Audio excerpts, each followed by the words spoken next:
to serve the IT industry, not the other way around. So this time around, when we were identifying the skills, the technologies for which our IT graduates need to be trained so that at least 30, 40, 50% of them can become employable and begin to contribute to the IT industry, we went to Pasha. They came up with a list of skills that we need to impart, certifications that people need to acquire to become competitive in this global marketplace of IT workforces.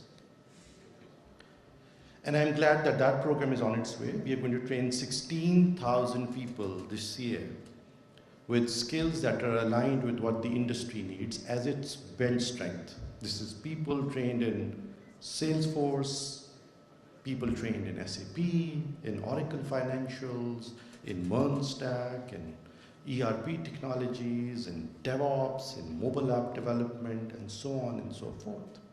These are the kind of technologies that our graduates from universities are really exposed to, and hence are not immediately employable by the IT industry.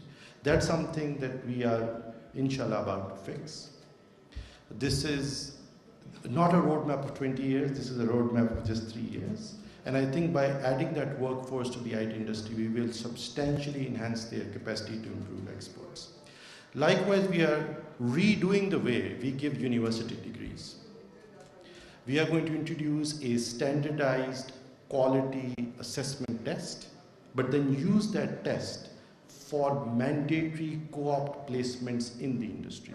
And it is a two-way dance, where the IT industry has to step up and be willing to absorb students coming out of universities in this co-op program. Many countries have industry co-op programs, including the UK, perhaps Italy, certainly Canada and the US, where certain skills, and IT happens to be one such degree, where classroom education is slightly out of phase with what the industry requires, because the classroom education really teaches you tools and technologies that they imminently need.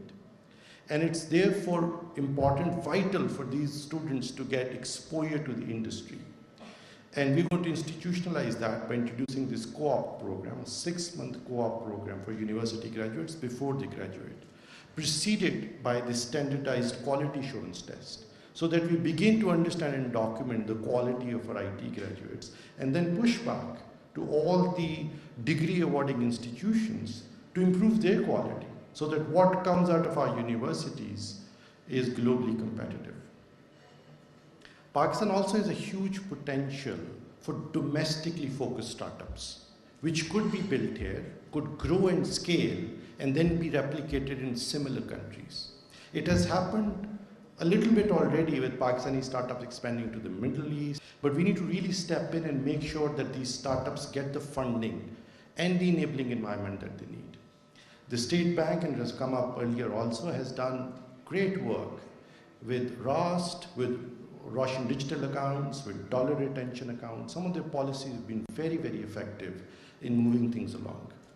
At this point, one of the important initiatives of the IT ministry is to start what we call the Pakistan Startup Fund. This, we struggled on how to put this together. We looked at Enterprise Ireland, we looked at YOSMA, we looked at SBIR, SBICs. There are various global models on how governments can step in to incentivize private risk capital, venture capital, to be invested in a Pakistani startup as opposed to a competing territory. So with the Pakistan Startup Fund, we have conceived it such that we could underwrite the risk by about 10 to 30% of an external venture capitalist putting money into Pakistani startups. And imagine the opportunity here. This is a country where in the last 3 years, about $800 million have been invested in Pakistani startups. And some of this is from top-tier sandhill VCs.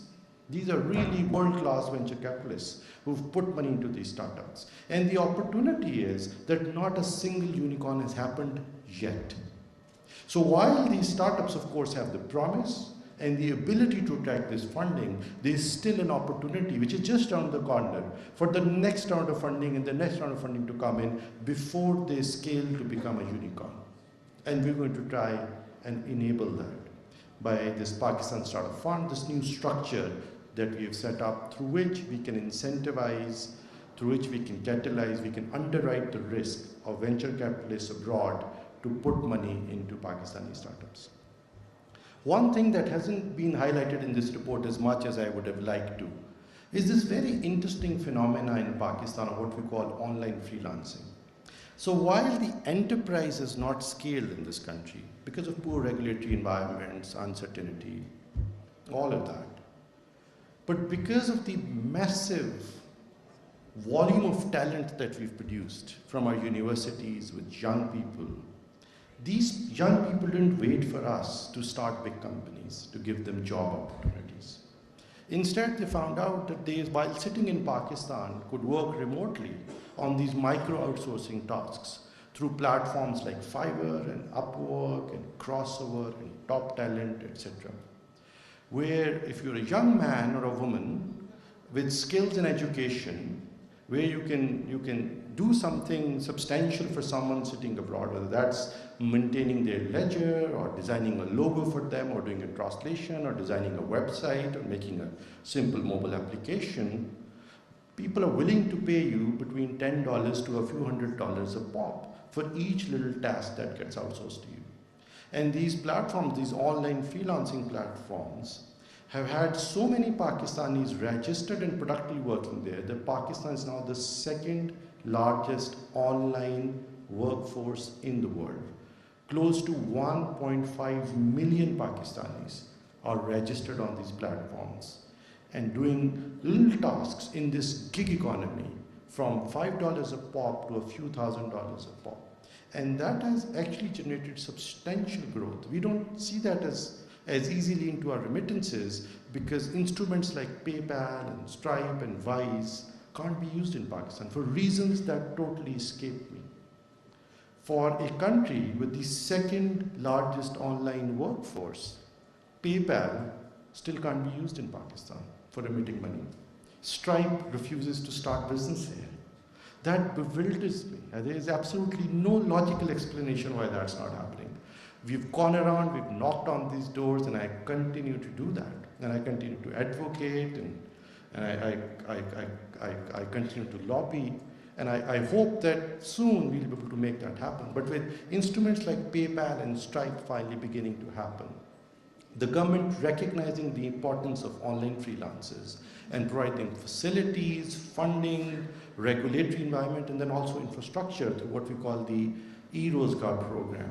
Spaces, co-working spaces where these freelancers can come and work as part of this international gig economy. I think we could substantially enhance our exports.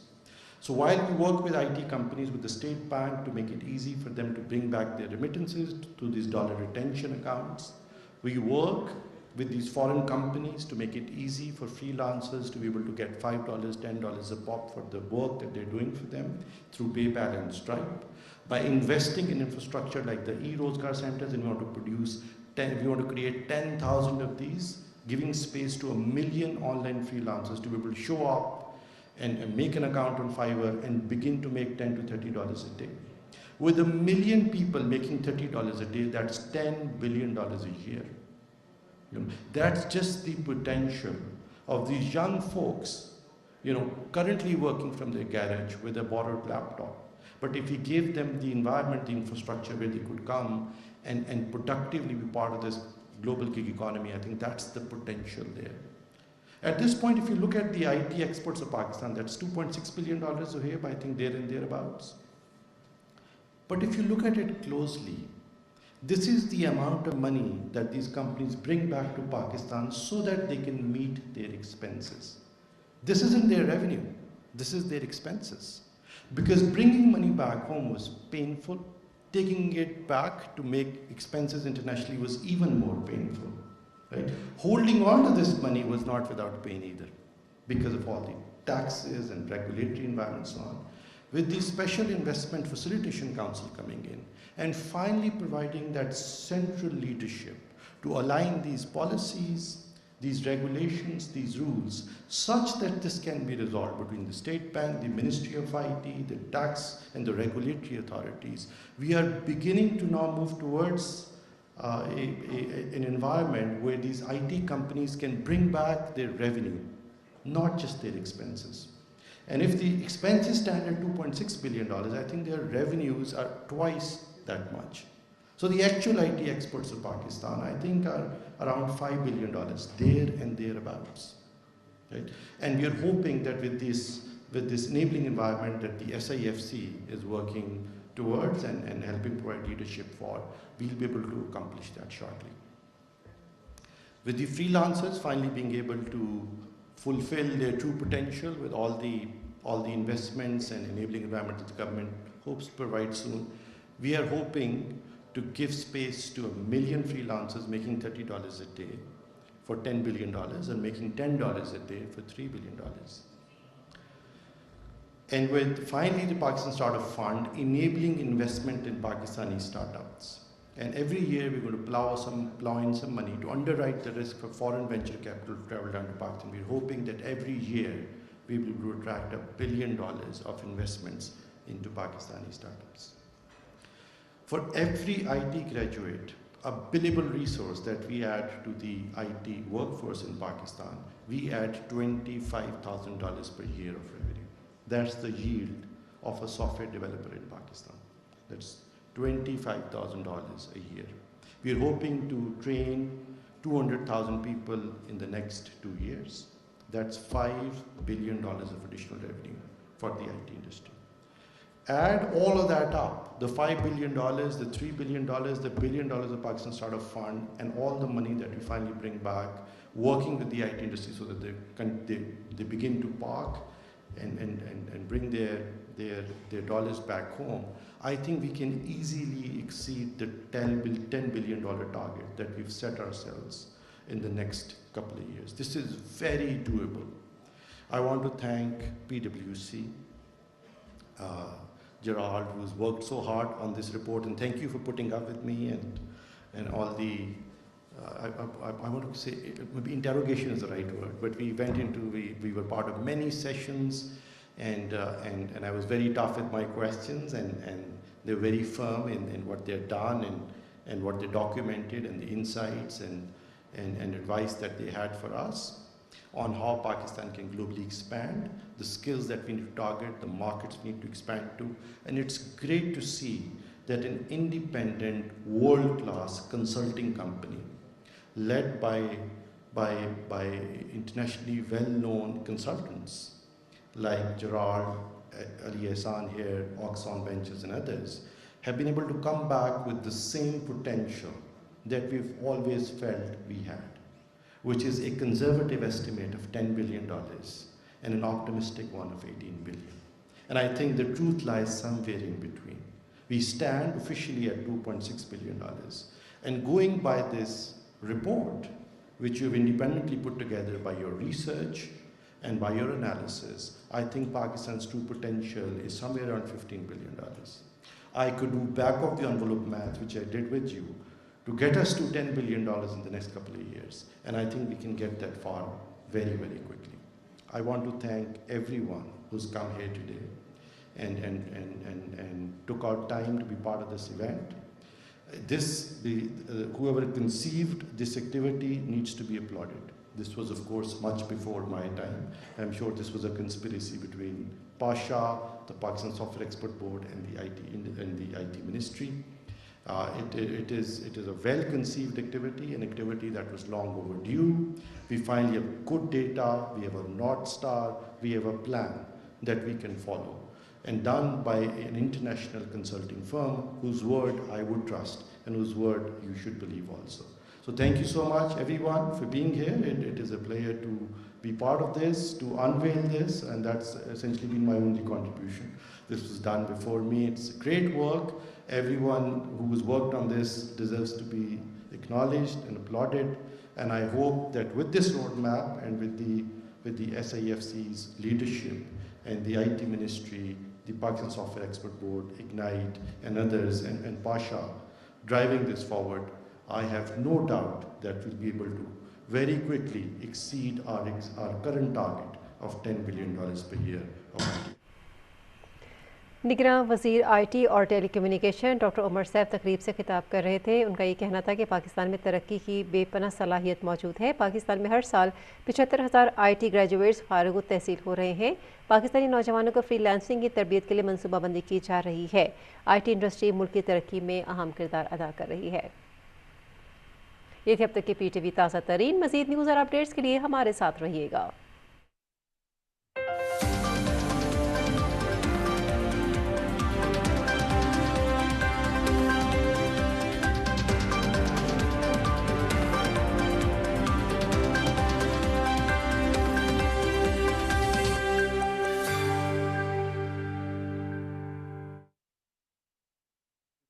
جی ہاں، how to resolve that? Practically یہ دیکھیں short term کوئی major اس کے لیے ہے نہیں. آپ فوکس کر رہے ہیں مثال کے طور پہ ہیومن کیپٹل پہ، پروڈکٹیوٹی گروتھ کے لیے ہیومن کیپٹل جس میں صرف ایجوکیشن بھی ہے، اس کے ساتھ اسکلز ہے، اسکل ڈیولپمنٹ پروگرام ہے. اگر آپ یہ دیکھیں کہ یہاں جو macro economic modelling frame work میں دیکھیں کہ ایجوکیشن کا اور جاب مارکیٹ کا لنک بہت زیادہ اسٹرانگ نہیں ہے.